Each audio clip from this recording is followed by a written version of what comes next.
right, so we're going to transition. So the last two lessons were about how do we address what is true? How do we know it's true biblically? How do we address cults and take those groups on? And now we're going to move into the part of apologetics that I find most Christians have a deeper sense of frustration on. And so we're going to start moving into the sciences and start looking at how do we know that the Bible is true and veracity, as well as looking at some of the philosophical problems around atheism and agnosticism when it comes to the intersection of science and presuppositions around science. We're going to get more into that next week as far as atheism and agnosticism, but we want to start to dive into the idea that Christianity is not afraid of science. It is not in opposition to science, but instead Christianity is actually faith in the facts, and science bolsters those things. Now I have here, there's facts in them dirts, and that's kind of a silly thing, but growing up, I grew up with a lot of geology and archaeology as the context for science in my faith. My dad was going to be a geologist, and he actually went to school and did digs, collected his own fossils, and then he was he was married to my mom, and he realized that there are two career paths for archaeologists. One is that you can go out and be in the desert digging for fossils in most cases, or two, you can be in the classroom teaching, and he wanted to do neither one of those. So he changed his career trajectory and became a civil engineer. But that being said, he had his own fossils and his own fossil collections, so that he could then, bring those things and teach me and my brother and sister and other people about biblical geology and archaeology, because there's really cool stuff around that. So one of the questions that we want to ask, and I'm looking real quick to see if I can see one thing. I actually I had some fossils, but my office is a little bit in chaos because I'm working from home. So I will have to send some pictures. I actually have some mammoth tooth and things like that. So let's dig into biblical archaeology, though, because we want to talk about the idea of science and our understanding of the historicity and the veracity of Scripture. All right. So when we talk about veracity of the texts of Scripture, we also have very similar tests that we would put in front of archaeology and geology to question, is this real? Is it reliable? Can we understand it? Do we have context and those kinds of things? So when it comes to the veracity of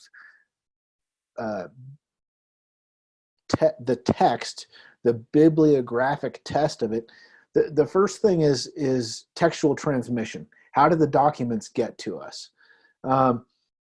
Does anybody want to, since this was part of our homework, I tried to ask a question that was a little bit more of a transitional question into the next section, but also relevant to what we were talking about with Islam. How do we know about the textual transmission, going back from Genesis 1 all the way into the completion of the New Testament? How do we know anything about that?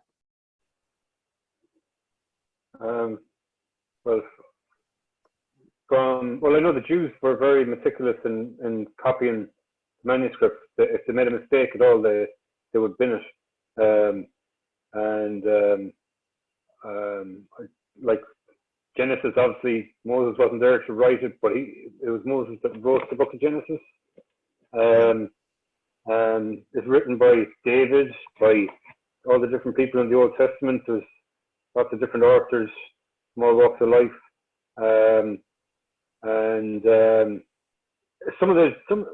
There's one part where they actually got rid of documents. It's mentioned in the Bible where they copied the text and I think they dumped the old ones. I can't remember which, is it Joshua or I think there's a section like that in the Bible. I could be wrong. And then we've loads of New Testament texts from the letters to the churches and the Gospels from the apostles. They were all written within their lifetimes, and they were copied and sent out to all the different churches. And then you have the Dead Sea Scrolls as well, which backs up, which verifies the Book of Isaiah and other ancient texts. There's thousands of texts. There's more text of the Bible than there is of any other ancient text, and they were all written within the lifetime. Most of them are written within the lifetime of the authors, and they're archaeologically, you can test them archaeologically, and like they used to say, the Hittites were, there's no such thing. The Bible's wrong because there's no Hittites, but then they found the Hittites where they lived, and to back it up. And you've got Hezekiah's seals. There's loads of archaeology that backs up the Bible. Even dinosaur bones. There's soft tissue in dinosaur bones, which shouldn't be there if they're millions of years old. Things like that.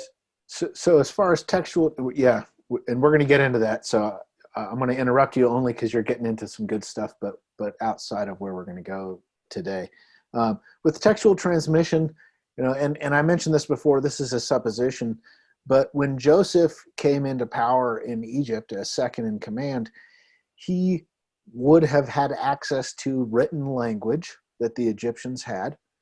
And hundreds of years later, when Moses comes around, he came in power and would have access to the documents that the Egyptians had written down under the command of Joseph. And so when we read Genesis, we actually find that Moses compiled those things, and it looks like he has clearly taken those historical events and carried those into the collection of the canon. And Israel then preserved the text that was given. Israel preserved the law. Israel preserved the accounts of the different biblical characters.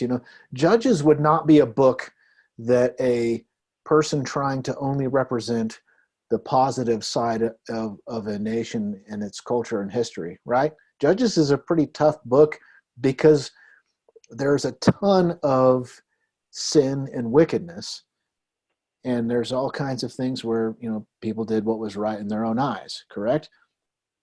And so the biblical transmission happened, and we have this collection of documents that shows the failure that's there. God calling out through the prophets. I'm teaching a Bible study with a young or another believer, and we're going through Jeremiah. Jeremiah says some really tough things. God had to have wanted to preserve that, and the nation of Israel had to, in humility, preserve that document, despite it calling them out in very intense ways. That the nation had walked away. So the textual transmission, there seems to be a reasonable trail all the way through. We have multiple copies of all the documents, and we can do textual criticism, but the variance is minor at best. There's as John, as you pointed out, the quantity of evidence is high. We have over 20,000 fragments and manuscripts of the New Testament, for example. The quality of evidence is high. We can date them back to within a century in many cases for the New Testament of the time that things were written. And The timeline from origin to the earliest written record is reasonably accounted for.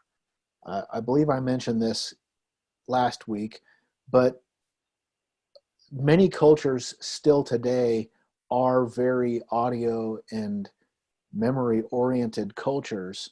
I had a chance to run into a guy named Hassan from Uganda who had an incredible ability to remember things people said, because in Uganda, in the culture of the villages where he grew up as a young boy, there was no written text. Everything was memorized. And so he came and did an internship here in Denver.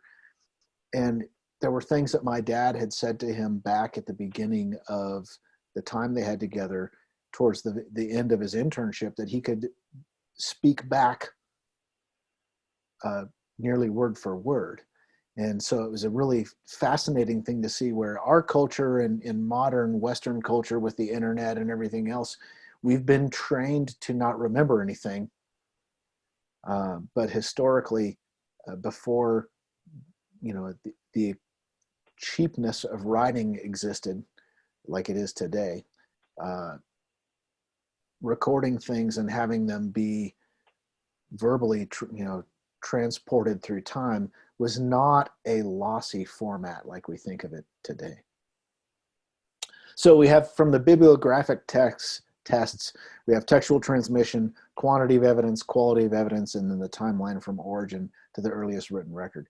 The further you get away from the original events, obviously the greater questioning that someone might have from a skeptical position. Then there's the internal evidence test. How able was the author to testify to facts by reason of geographical and time proximity to the people, facts and events in question? So if I start telling you about Ephesian culture, you should probably ask me for first sources or good information around the archaeology, and check, does 2,000 years after the fact Randy know and understand Ephesus? Does he know from first-hand account, or does he know through second-hand account or reading? And what are the sources, right? I happened to, when I was in seminary, get to listen to Dr. Randall Price, who is a archaeologist in the Middle East. And so it was really cool to talk to him, because he had been in the dirt, looking in the tells, getting the information, anthropological stuff and archaeological stuff directly as a scientist and as a theologian.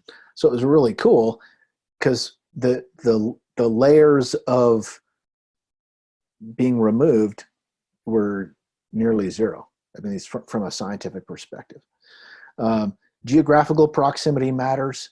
If I'm telling you about things that are going on in the Middle East from Denver, that's maybe a slightly questionable distance and relationship, but that doesn't mean it's false. You just need to be able to understand why that distance matters, or why that distance is involved.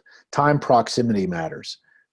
If I'm telling you about something that happened 2,000 years ago in Ephesus, like we said, where am I getting my facts? What's going on? Time of exposure to the evidence matters. If I tell you something that I saw out of the corner of my eye, that's a very different kind of experience than I got to, hold something in my hands and look at it, and, in some cases taste, smell, see, or hear whatever it is that's there. Opportunities and intent to investigate. If you come into something without a proper context or proper motive, you could have a cognitive bias that comes into play. So internal evidence tests are important.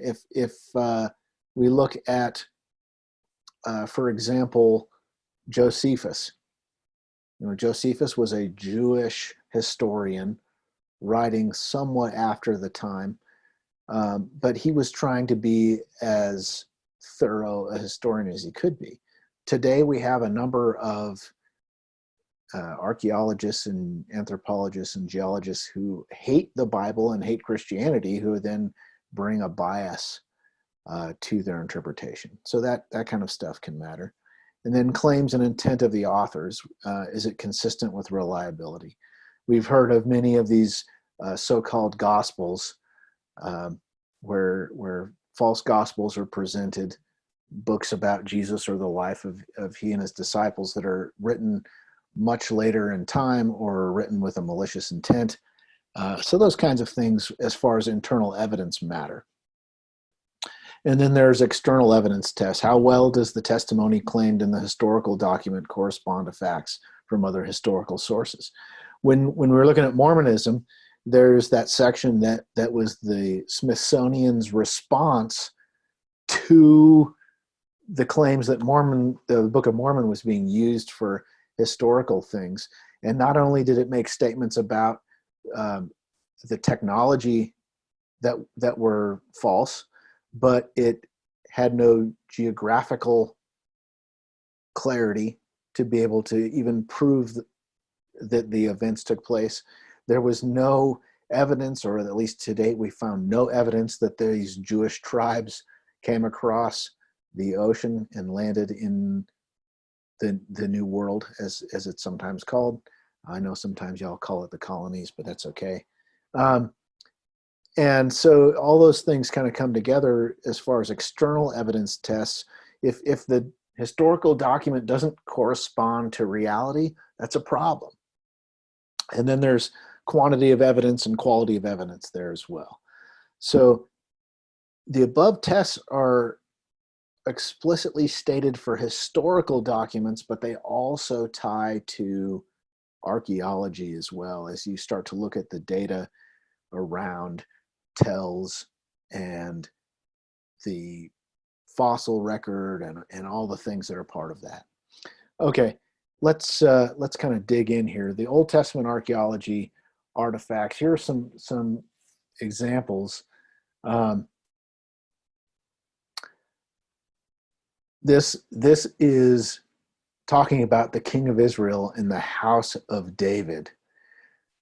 It's talking about a thing from an external record. Okay, this is Hazael, king of Aram, around 840 BC. It's an external record pointing to David, calling him the king of Israel, and making statements around it. So when a skeptic says, well, we don't know if David was real, a skeptic says, we don't know if there's evidence for various things.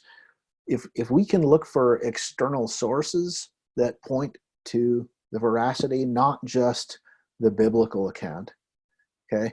And the biblical account of David is not, as we mentioned earlier with the book of Judges, it's not always pretty. David was, in some cases, a murderer, right? He was an adulterer. He did a number of things throughout his life that were not godly things, despite the scriptures calling him a man after God's own heart. But those kinds of things come into play. But here we have external records that point to David as the king of Israel. Archaeology provides and confirms the geographic and historical context for the events described in the Bible at various scales.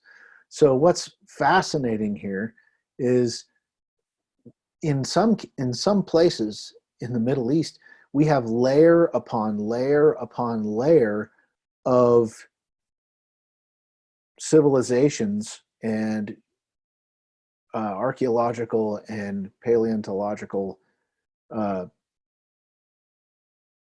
involvement where, for example, Joshua fought the Battle of Jericho, right? The kids' song. Jericho, actually, there's multiple layers. If we go to Jerusalem, there's multiple layers. And we actually have a number of difficulties around the fact that people still live in those places. There's a lot of excavation that's happened throughout Israel and the Middle East where they can't actually do the digging they want to do, because that's somebody's backyard, or somebody's house is on it, or that's the back patio where Fluffy has to go out and play. So those kinds of things matter. When it comes to archaeology, we have so much more to investigate and dig and look at. Here's Tel Megiddo, which is recorded in Joshua, Judges, 1st and 2nd Kings, 1st and 2nd Chronicles, and Zechariah. Here is a seal found at Megiddo. Shema, servant of Jeroboam, King Jeroboam II, reigned the northern kingdom from 787, 747 BC. So we have biblical accounts of different rulers and different people, and we can find, in this case, a seal, and take those things in. I had the chance to go to, this is maybe a little tangential thing, but I had the chance to go to the Museum of Art in Boston. And the thing that was fascinating about that is, in the Museum of Art, they actually had a whole bunch of Middle Eastern seals there. They had cylindrical seals, and they had flat seals like this, and they were ornate, and they were really small, and you could look at them and you could see that there was a lot of detail on these little seals, and they were seals linked to real people. And what's funny is the skeptic will often say, well, this person, we don't know if David was real, or we don't know that John wrote the book of John. That's one of my favorites. It could be anyone, but it wasn't John, right? That's the skeptical position. But when you find these archaeological items, whether it's a seal, it could be a city, it could be a house, and we'll take a look at some of those kinds of things in a few slides. The reality is that these things represent reality, and they represent real people, and they represent a time that can be corroborated or tied together with the accounts in Scripture. And I'm going to keep jumping back to the Book of Mormon because I think it's such a blatant example. But when we look at the accounts in the Book of Mormon and we say, where did this happen? Who did this happen to? There's no external evidence. The quantity of evidence is zero. The quality of evidence, because it's zero, is terrible, right? But when we start to look at the items in the Scripture that we can look at geologically and archaeologically and paleontologically, we get all of those things put together, and those things become meaningful. So this is the 6-chambered gate at Megiddo. My parents got a chance to go to the Middle East, and they went with a couple from the church. So this is actually Courtney and Ingrid, or people I know. But the context here is that this is real places that you can go see today, right? They're not things that we can't see today. They're things that we can see today. Here's some examples. The seal of, and I'm going to say some of these names interestingly. I'm pretty sure Brad could pronounce them better, but all y'all, which sounds a whole lot like all y'all from Texas, but the servant of King Uzziah, the seal impression of King Uzziah itself, the signet ring of King Jotham, the seal impression of King Hezekiah. Like these are real archaeological things tied to real people that really were recorded in the Scriptures. It's not fictional things described in ways that one might hope there might be some evidence of. There's much evidence. As a little rabbit trail, I also want to call out that one of the unfortunate things that happened in recent world history is ISIS actually has destroyed a number of archaeological sites and destroyed artifacts because they hated them, because they did not all represent Islam. So we did lose a number of things that were in actually good shape. Unfortunately, in some cases, archaeologists and researchers had a chance to look at them and investigate them and get data. But also, unfortunately, we've lost some of them forever, which is a terrible thing. Here's a burial plaque that was found on the Mount of Olives, and you can read that there. Here it says, "Here the bones of Uzziah, king of Judah, were brought. Do not open." So not just any old king, but King Uzziah, whom was the king under one of the kings under which Isaiah served, right?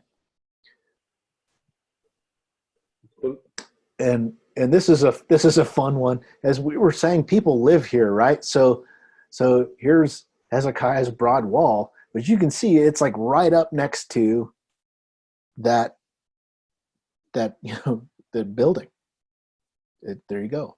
That's your building, and you might live or work there, right? But that's the wall, and they can do the excavation, but they have to be careful because you have roads, you have homes, you have buildings, and you might have various kinds of things like electrical or plumbing or sewage or various other things that have been installed just like right in place. I happen to have had the opportunity to go down to Belize and go to one of the large ruin sites that they have there with the kind of the pyramid and temple structures. And it was really cool to be able to go see that. I'd love to be able to go to Egypt and the Middle East and see those pyramids and see all the other archaeological places. But several years ago, a construction crew in Mexico needed some hard stone for a roadway, and one of their people got the brilliant idea to go in and take a tractor and actually start tearing down one of the temples and use that rock for a foundation for a road. So one of the difficulties in these cases is that when you have these historical sites that are important and significant, once they're gone, they're gone. So the archaeology around, people are living here, people did live here, I need a resource. The complexity, sometimes we have things where the previous generation grabbed something or took something away and it's distributed elsewhere. The British Museum, I think, is one of those places where they've put as many things as possible on display, but those things were taken away from their original site, right? And they brought them over to their location, or in my case, where I was talking about going to the museum in Boston. All right, let's see here. The tunnel system, Hezekiah's tunnel, was a massive tunnel system, and this is one of those things where the biblical account is given, but then you can go and you can take a look and see here. They had a water storage reservoir, and as we go through here, let me see. Oh, my dad had these are slides my dad put together that I'm using here. Okay, here's the midpoint in Hezekiah's tunnel, and what's interesting is it looks like they were the tunnel was started at both ends and moved towards the middle to make sure they could get done on time. And there seems to be some evidence that they kind of played a little bit of Marco Polo, if you will, underneath the ground there, and were able to meet in the middle. But it looks like they had done it blind from both sides, which is amazing. There are some chutes that seem to go up and allow them to know where they're at so that they can meet. It was pretty well reasoned through. All right, let's talk about the Dead Sea Scrolls a little bit here. I had an opportunity to go to an exhibit here in Denver where they actually had the many fragments from the Dead Sea Scrolls on exhibit, and they had lots of archaeological artifacts. And one of the things that I noticed as I was reading the placards and the various documents that came along with the exhibit is they did interpretive things based on the information that reflected a desire to discredit the scriptures. Okay, so let's talk about that a little bit. And if you're muted, please consider unmuting yourself so we can kind of dialogue on this a little bit. How do the scriptures describe the nation of Israel's acceptance of the law and acceptance of God's plan for them versus Deuteronomy 28 and 29? Sorry, can you say that again? Yeah. How did the nation of Israel, as described in the Bible, respond to the opportunities given in the law from Deuteronomy 28 and 29 and the call to be God's holy nation? What did they do instead of the blessing half of the covenant that they made with God? Oh, well, they rebelled, I suppose. They fell into idolatry. Yeah, they were like, with Moses, they were moaning and complaining. They were in the wilderness for 40 years. Some of them were taken out for their moaning. Even Moses, like, he told them, to kill some of the other guys because they weren't following what he said to do. I think pretty sure it was Moses who said that. So they were falling into idolatry, backsliding, times of judges and stuff. But God would allow bad stuff to happen to them, and then they'd turn back then, and for a short while, and then they go back again into idolatry. There was the judges, wasn't it? They were like, most of them were bad. They didn't want God to rule over them. They wanted an earthly king. And how about the prophets? What did the prophets write about? Jeremiah, Isaiah, all the minor prophets. What did they write about?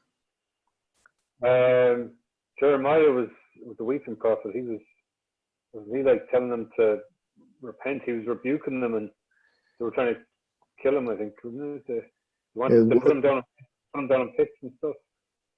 Yeah, and Jeremiah called out various things in Jeremiah chapter 2. The things Jeremiah writes are not subtle. He calls out secular nations in Jeremiah 2:11. Has a nation changed gods when they were not gods? But my people have changed their glory for that which does not profit. And then in Jeremiah 2:13, for my people have committed two evils. They have forsaken me, the fountain of living waters, to hew for themselves cisterns, broken cisterns that can hold no water. So they replaced their God, who is the source of living water, which of course Jesus refers to in John chapter 4. And they've replaced him with empty cisterns. Now, fountain produces water, and a cistern can hold water. These cisterns, these false gods, don't even hold water. Well, when I went to the Dead Sea Scroll exhibit, what I ran into that was very fascinating to me was the secular interpretation was that the kings and the religious leaders were trying to hold rule over Israel with Judaism, but that the regular person just generally followed the pagan gods.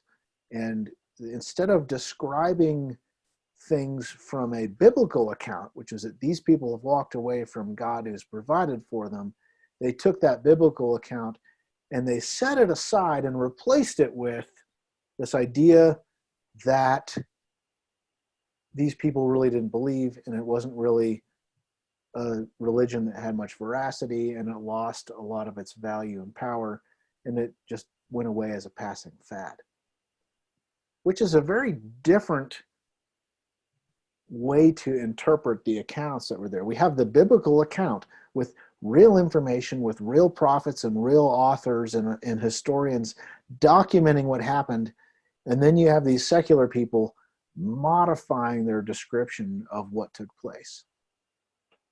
So when we look at archaeology and we look at what's given here, and the Dead Sea Scrolls are a great example of that, what they see and how they interpret it is definitely impacted by their worldview and the agenda that they might have to discredit the scriptures. And so we want to, as Christians, understand the archaeology, understand the science, understand the evidence and the facts, and then be able to call out that the Bible doesn't hide Israel's disobedience. The Bible elevates that and brings it to the top. Are we glad that they walked away? Not at all. But do we celebrate that Israel had an opportunity to preach about knowing the God of the universe, and there was within the law the opportunity to be grafted into the nation of Israel, but they blew it. We don't celebrate that. We don't hold that up as an awesome thing. But as Christians, we actually need to make sure that our actions and our lifestyles, through the abiding empowering of the Holy Spirit, line up with those things so that we're not following in the footsteps of the nation of Israel. But the Dead Sea Scrolls are a good example of having these accounts of the Old Testament scriptures preserved. In some cases, they were reflective of the kind of cults that had modified some of the text to be not about Israel. When Jesus sees the woman at the well,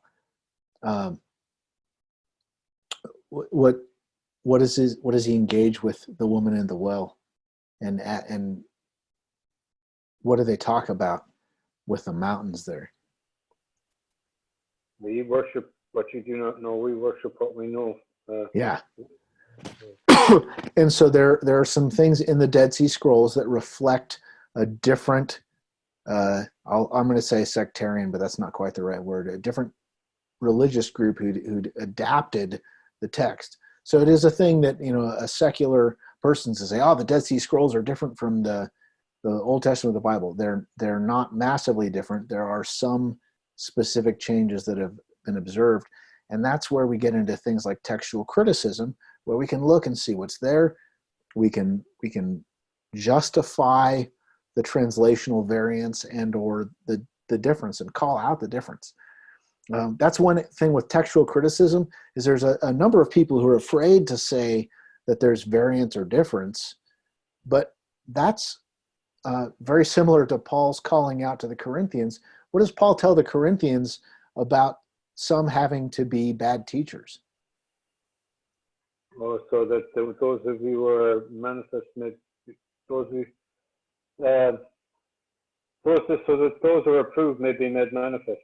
That's right. And so what we see here is that it's okay for us to have either variance and or something that we identify as wrong or different in there, because that allows us to call it out and to preserve the integrity of what we know.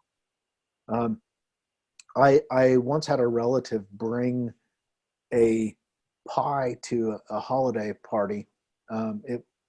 It was funny because they brought the pie and said they'd used somebody else's recipe that my wife and I had said we thought was really delicious. And then throughout the day, the pie got described as, well, I didn't use their crust because I have a favorite crust that I like. And that was like, okay. And then later on in the day, it was like, well, I didn't use the apples that the recipe called for because I couldn't get access to them. And then later on in the day, I didn't use as much sugar as the recipe called because I didn't like how much sugar was in it. I thought it had too much sugar in it. And so at the end of the day, it was funny because I said, did you really make the recipe of the person that when you walked in the house with the pie that you said, this is the pie? Did you make that recipe? And of course the answer was no. But being able to differentiate in this case and look at the Dead Sea Scrolls and say, okay, there's a few places where there's difference and distinction is okay. It's not something where it says, oh, now we've eroded the foundation. Instead, it actually is for preservation and clarity that we want to be able to establish a good, clear understanding of where those differences might be.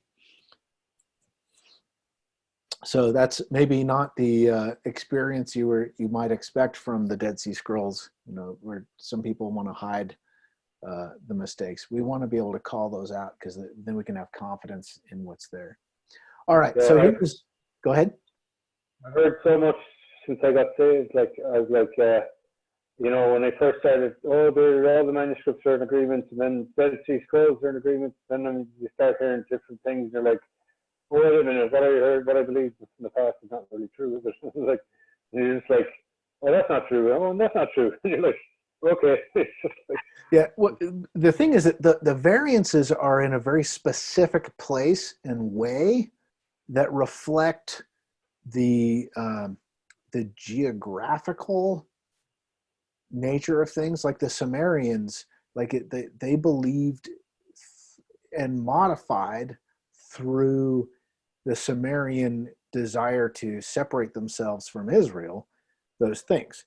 So the textual changes are within an area or a group that the difference is easily identifiable.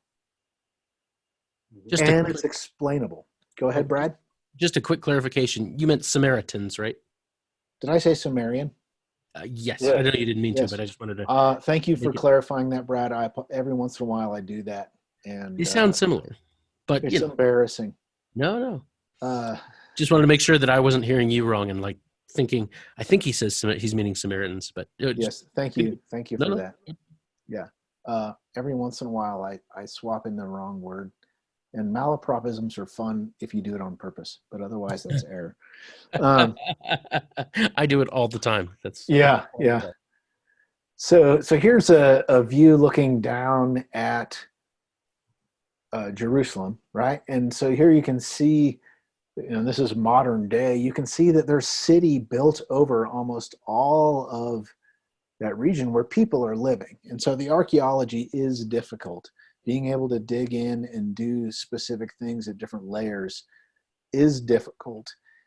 And you can see that, there are certain elements that are preserved. You can see the gates that are there, and you can see, roughly the geography and the quality of what was described in the Old Testament and New Testament accounts around the city. But you also can see that the science of archaeology and being able to dig in there is complicated.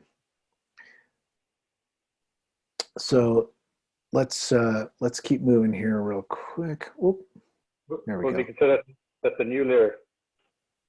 Yeah, the new layer. Yeah. And so here's some good examples of being able to reconstruct these, the temple and the various things. And we've actually been able to find these arches. And what's unfortunate here is, and I'll say it's unfortunate, is Warren's Gate or Wilson's Arch or Barclay's Gate or Robinson's Arch. Pretty sure that's not what they called it in the Old Testament or the New Testament account. Those are definitely very Western names, but archaeologically they were able to find these things, and the people who found them, you get some credit for that. What do you notice about Golgotha right there? The crosses in it. Okay, the crosses are there. There's a note there. It says left unquarried because of poor quality stone. Right? They didn't want to use that stone because it was crumbling and it wasn't something that you could excavate and then do something with. But what it also did is it created a place where the crucifixion would be very public. It was outside the city gates, so the Jews wouldn't have to worry so much about interacting with death and having that be part of the ceremonies and uncleanness. The Romans could handle all that, but it was very public.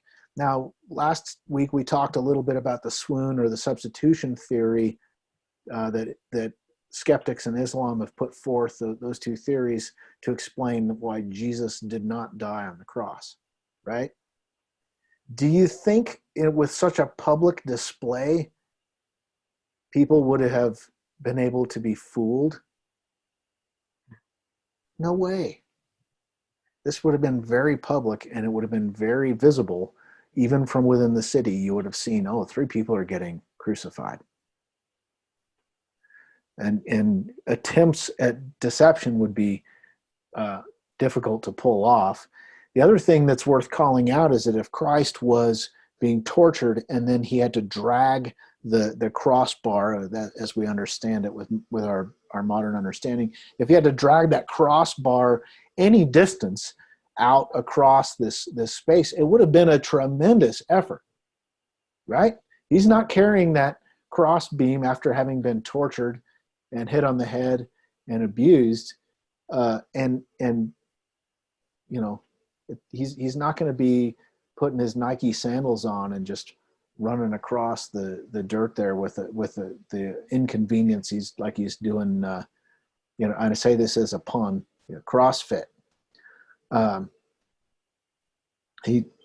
would have been a serious undertaking. So, and then we believe we know where the tomb of Joseph of Arimathea is. You can see that they would have taken his body off the cross and then been able to move him not at as far a distance as maybe some other parts of the city, but it would have been a very premium part of the land, because you would have had good stone there, and it would have been a very convenient place in the case of Christ having died. So you can see the Via Dolorosa there, the way that we believe Christ was taken after having been tortured. Here's Christ's prison. This is reported as Christ's prison. We don't know with 100% certainty, but we have a pretty reasonable account that this would be where he would have been held while waiting to be crucified. This is part of the floor of Antonia Fortress. This is when the gospel accounts, talk about the soldiers playing games to try to win Christ's possessions. This would have been that area. You can even see the game board scratch into the ground, right? Like, this isn't just like a theoretical thing. Like, there it is. And it would have been in this same space where Christ was beaten and mocked. Having the crown of thorns placed on his head, right? So when we say archaeology, we're not just talking about, hey, we have some rocks. We're talking about the timing that the gospel accounts took place. We had a language that was specific. We had an avenue for communication that was specific. And we had the technology advanced enough that you could have a decent civilization for that, but based on quarries and rocks and things that would last into the future to leave evidence. In my lifetime, if I sell my house and I move away, will there be evidence of Randy in Aurora, Colorado? There could be some, but paper receipts, those kinds of things don't last. You can't find evidence of Randy the same way that we can find definitely some more historically significant things that line up with the account. So it's almost like God did this on purpose, right? That was a bit tongue-in-cheek. Hopefully it made you chuckle.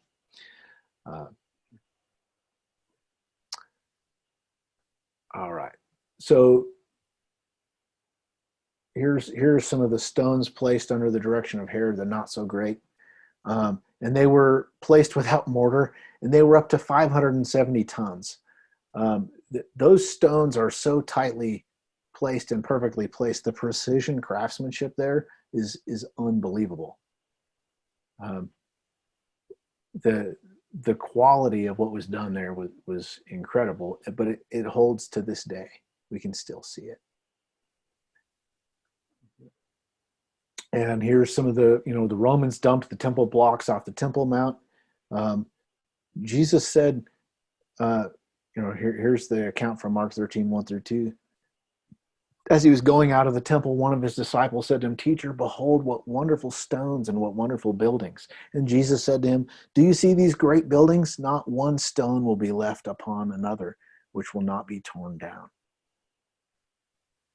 And so, these stones reflect that reality, that Christ prophesied that it would happen before it happened, and then it did happen. The account is not only verbally communicated, but we have the evidence today to show that had happened. Here's the Dome of the Rock, which covers the rock, which according to Muslim writings was where Abraham offered up Ishmael and where Muhammad ascended. Where did Abraham offer Ishmael in the Old Testament? He didn't, right? He offered up Isaac. Yeah.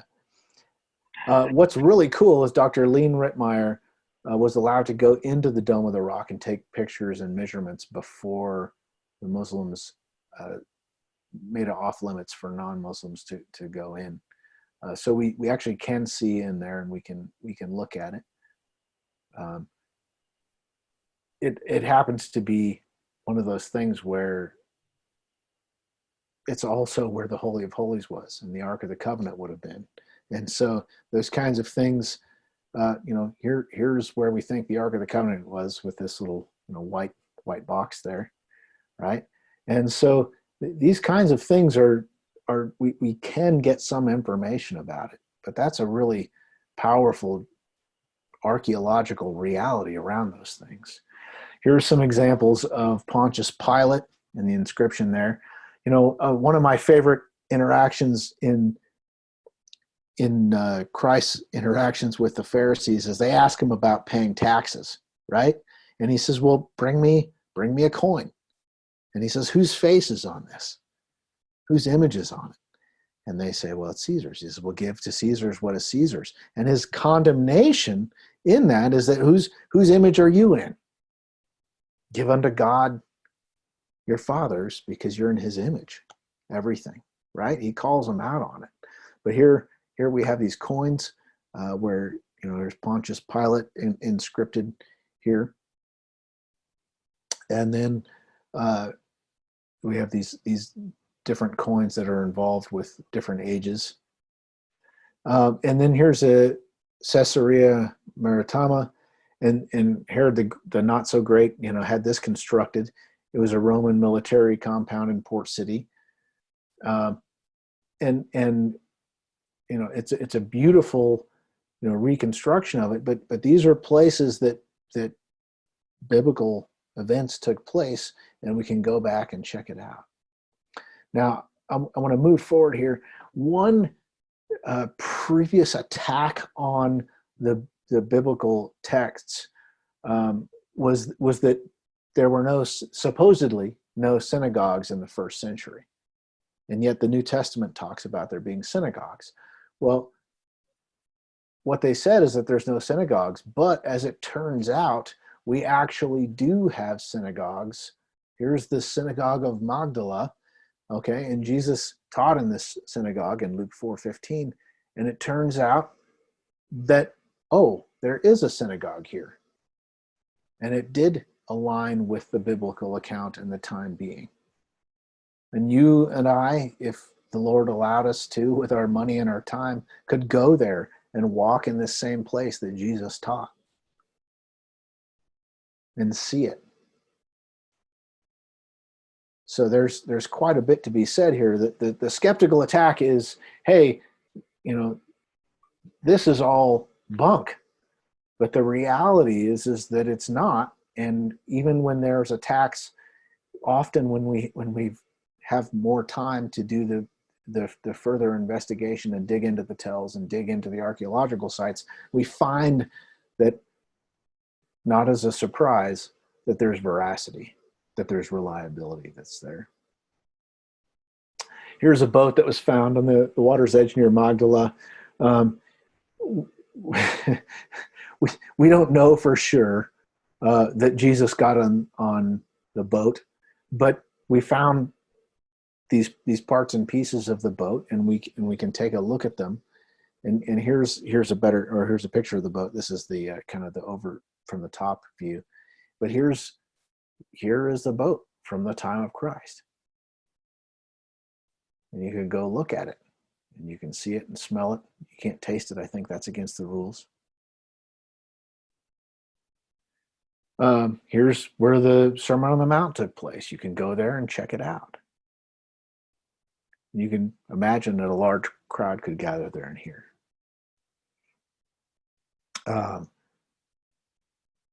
Here's the chair of Moses. I do like that they call it, this is a replica, right? The original is in the Israel Museum, right? It's not just sitting out decaying under rain and erosion. And then here, oil presses. Okay, so and the fascinating thing is, as I recently saw a video on YouTube, there's a YouTube channel called How to Make Everything. It's run from a secular perspective, but they actually used one of these presses shown here on the right-hand side. They used a press to press oil out of some olives, and they were only able to get about 50% as much as they can today using modern technology. It took pounds and pounds and pounds of olives to be able to get the oil out in a meaningful collection. So when we talk about olive oil and oil for your lamps, it was a serious effort, but we can see a reconstruction, and because I believe that's not an original piece of wood, but the rocks represent actual historical olive oil presses that were used. They're that old. All right. So that's the end of the archaeology section. Are there any questions or thoughts on that? I've been to the British Museum. I have videos, footage. I took loads of videos. I should probably put them up on Facebook or something. I haven't done anything with them. I have loads of videos from there. I saw like a harp or some sort of instrument that's supposed to be from the land of Ur.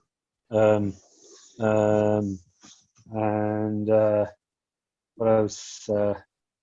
Some big pillars with some guy bowing down. It's supposed to be one of the Israelites bowing down towards some guy. Can't remember who it was. And Nebuchadnezzar's stuff. Oh, we saw the bowls from Nehemiah, is it? Yeah. Silver bowls or something. And even, even saw the Roman archaeology, the pipes and everything from Rome. That was nice. interesting. I was really like, cool. Whoa, like it had proper plumbing. So, well, that's cool, huh? The Egyptian heads, they were cool. The big Egyptian statues are cool.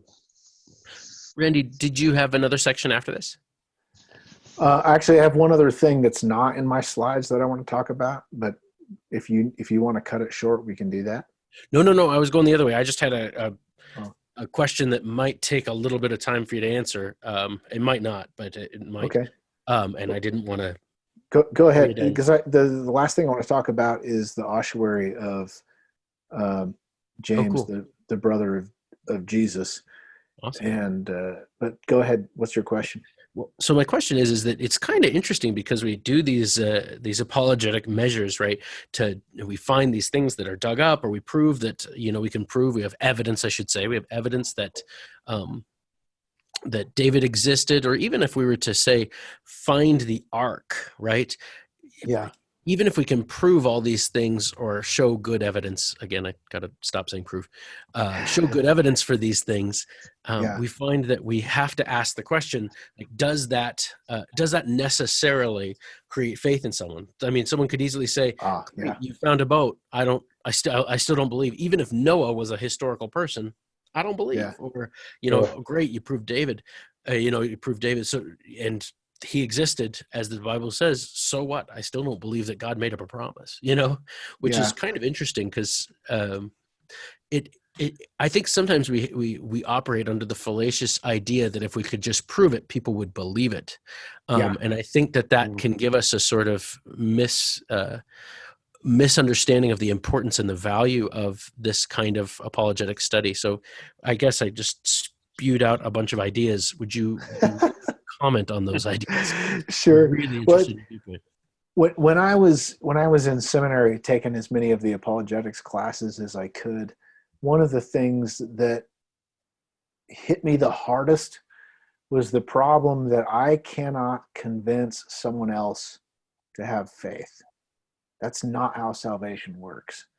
And it's funny because Brad, you and I had a phone call. This was probably the beginning of January when I was putting this material together. I said, what are some of your thoughts on apologetics? And you said something that I thought was actually an important principle, and that was apologetics is more for the Christian than it is for the skeptic or the secular or the person of another religious persuasion.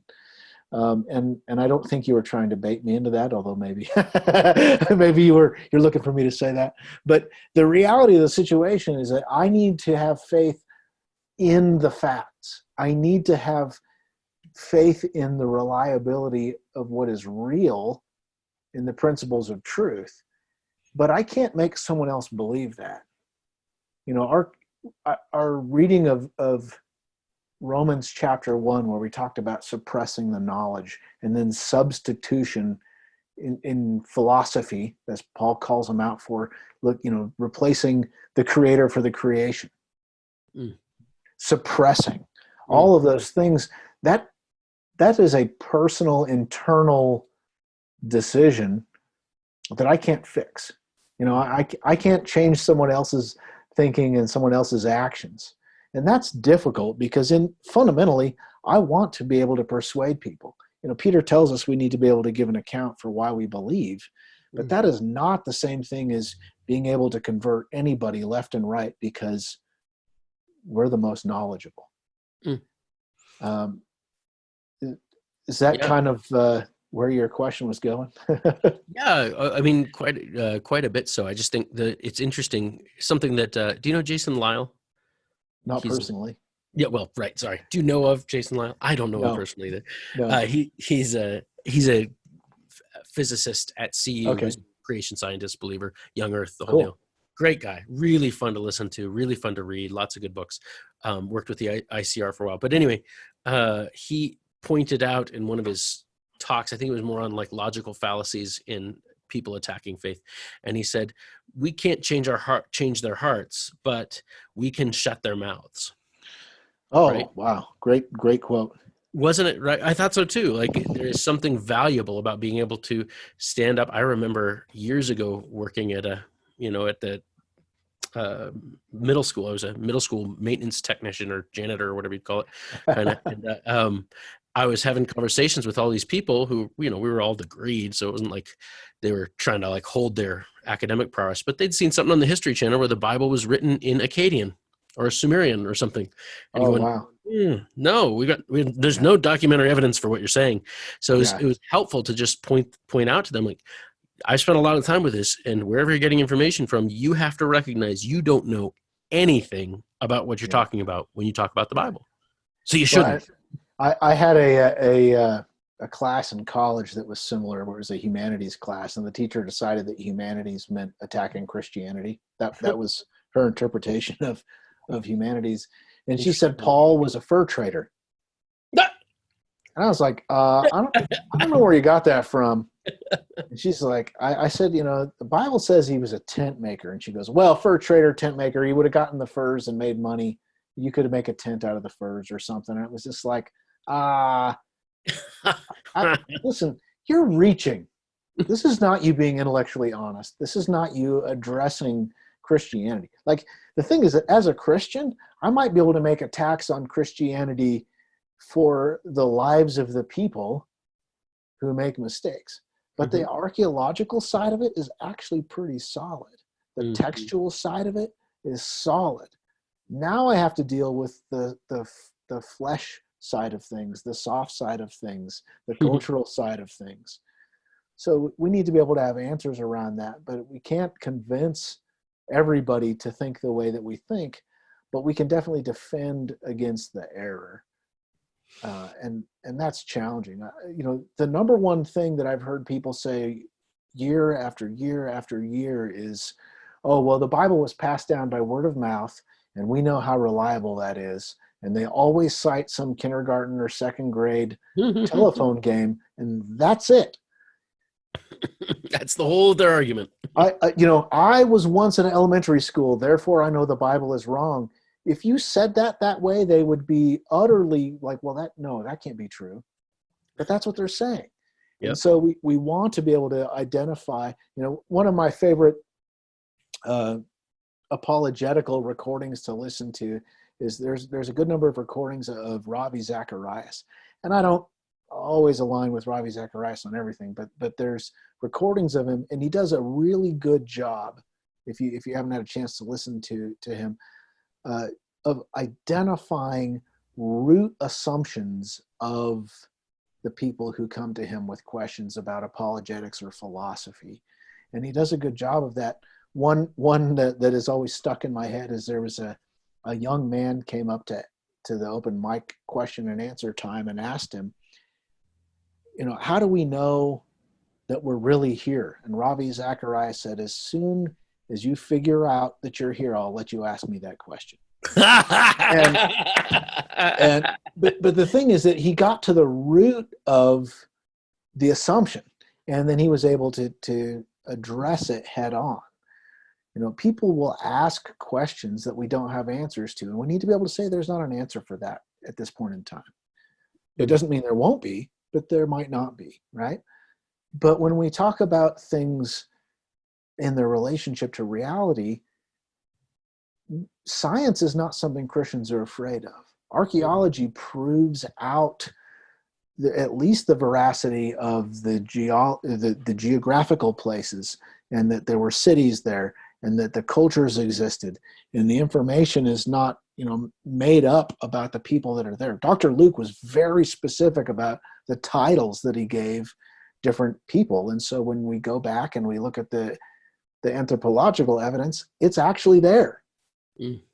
And you'll forgive me, I think I said paleontological several times earlier, and I meant anthropological. Every once in a while, I mix my sciences up, and my Assyrians and Sumerians and to be Sumerians. They're pretty. Yeah. So the last thing I had, and I've got 4 minutes should be enough, and then I know we're going to pray. But we found James' ossuary, basically the bone box for the brother of Jesus. And what was funny is that initially when it was found, experts were very skeptical of this ossuary. They said, "No, this can't be real. This isn't a legitimate bone box for James, the brother of Jesus." But it said on the top, son of Joseph, brother of Jesus, or it said on this box there. And so skeptics were definitely against it. But after 7 years, 100 witnesses, and 12,000 pages of testimony later, only 2 defendants were left.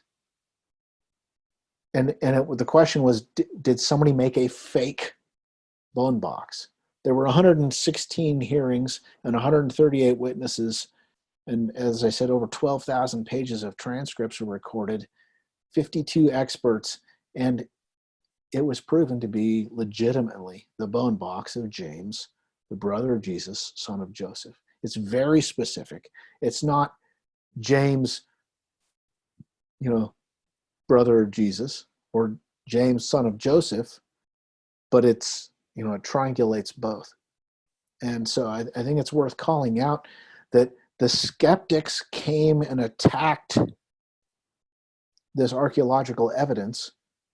And if it hadn't stood up to the tests that we talked about at the very beginning, if it didn't stand up to, hey, they didn't find this anywhere near the Middle East.